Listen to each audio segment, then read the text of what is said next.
केंद्रीय गृह मंत्री अमित शाह अरुणाचल प्रदेश के दौरे पर पहुंचे और वाइब्रेंट विलेज प्रोग्राम लॉन्च किया। अरुणाचल से पहले वो असम में थे, जहां सीएम हेमंता बिस्वा शर्मा ने उनका स्वागत किया। अरुणाचल में अमित शाह ने बिना नाम लिए चीन को चेतावनी दी और कहा कि अब वो जमाना चला गया जब भारत की जमीन पर कोई भी कब्जा कर सकता था। आज सुई की नोक बराबर जमीन भी कोई ले नहीं सकता। चीन ने अमित शाह के दौरे पर सवाल उठाए थे और क्षेत्रीय संप्रभुता का उल्लंघन बताया था। राहुल गांधी पर गुलाम नबी आजाद के आरोपों को लेकर सियासत तेज हो गई है। बीजेपी बार बार पूछ रही है कि राहुल बताएं कि वो कौन से व्यापारी हैं। बीजेपी सांसद रविशंकर प्रसाद ने आरोप लगाया कि राहुल गांधी भारत विरोधी कारोबारियों के इशारे पर भारत को कमजोर करने की कोशिश कर रहे हैं और मोदी जी के खिलाफ काम कर रहे हैं। दरअसल कांग्रेस छोड़ चुके दिग्गज नेता गुलाम नबी आजाद ने रविवार को एक इंटरव्यू में कहा कि राहुल गांधी विदेश में अवांछित कारोबारियों से मिलते हैं। आजाद के बयान पर कांग्रेस ने कहा कि वो अपनी वफादारी का प्रदर्शन कर रहे हैं। यूपी में निकाय चुनावों का ऐलान होते ही हलचल बढ़ गई है। आगे की रणनीति तैयार करने के लिए मुख्यमंत्री आवास पर बड़ी बैठक हुई, जिसमें राज्य के दिग्गज मंत्री मौजूद रहे। इसके साथ ही बीजेपी ने अनुसूचित जाति की महिलाओं के लिए सहभोज का आयोजन किया। सामाजिक न्याय की बात करते हुए बीजेपी महिला मोर्चा की कार्यकर्ताओं ने वाल्मीकि समाज की महिलाओं के साथ भोजन किया। उधर बीएसपी सुप्रीमो मायावती ने निकाय चुनावों को ईवीएम की जगह बैलेट पेपर से कराने की मांग की। कर्नाटक चुनाव में दूध पर सियासी उबाल है। बेंगलुरु में अमूल के विरोध में प्रदर्शन हुआ। बवाल बढ़ा तो पुलिस ने प्रदर्शनकारियों को हिरासत में लिया। दूसरी ओर विपक्ष खुलकर कर्नाटक डेयरी फेडरेशन के नंदिनी ब्रांड का समर्थन कर रहा है। हसन में कर्नाटक कांग्रेस के प्रमुख डीके शिव कुमार नंदिनी के पार्लर में पहुंचे और समर्थन का संदेश देने के लिए खरीदारी की। कांग्रेस और जेडीएस कर्नाटक में अमूल की एंट्री का विरोध कर रहे हैं और सत्तारूढ़ बीजेपी को घेर रहे हैं। पूरे विवाद की शुरुआत दिसंबर में हुई थी, जब अमित शाह ने एक डेयरी प्लांट के उद्घाटन के दौरान अमूल की चर्चा की थी। बंगाल की सीएम ममता बनर्जी ने रामनवमी पर हावड़ा और हुगली में हुई हिंसा के लिए एक बार फिर बीजेपी को जिम्मेदार ठहराया है।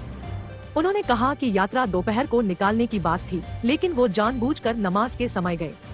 उन्होंने बंदूक के साथ डांस किया और बुलडोजर लेकर गए।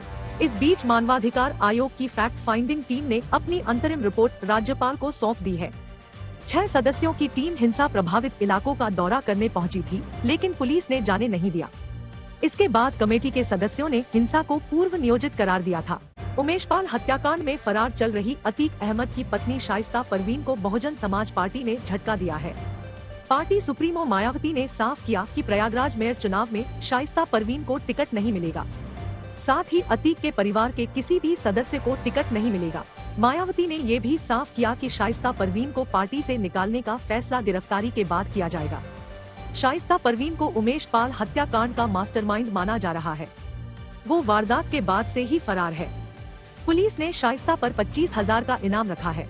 पंजाब के मोस्ट वांटेड अमृतपाल सिंह के सबसे करीबी साथी पप्पलप्रीत को पुलिस ने गिरफ्तार कर लिया है। उसे होशियारपुर से पकड़ा गया। पुलिस के मुताबिक वो अमृतसर में अपने गांव आकर सरेंडर करना चाहता था, लेकिन उससे पहले ही पंजाब पुलिस ने दबोच लिया। पप्पलप्रीत 18 मार्च को अमृतपाल के साथ ही फरार हुआ था। इसके बाद वो साए की तरह अमृतपाल के साथ चल रहा था। पप्पलप्रीत और अमृतपाल फरारी के बाद हर बार साथ नजर आए। पटियाला, कुरुक्षेत्र और दिल्ली में एक साथ होने की सीसीटीवी फुटेज सामने आई थी। झारखंड के जमशेदपुर में सांप्रदायिक हिंसा के बाद तनाव है। सुरक्षा एजेंसियां लगातार फ्लैग मार्च कर रही हैं। पुलिस ने करीब 50 लोगों को गिरफ्तार किया है।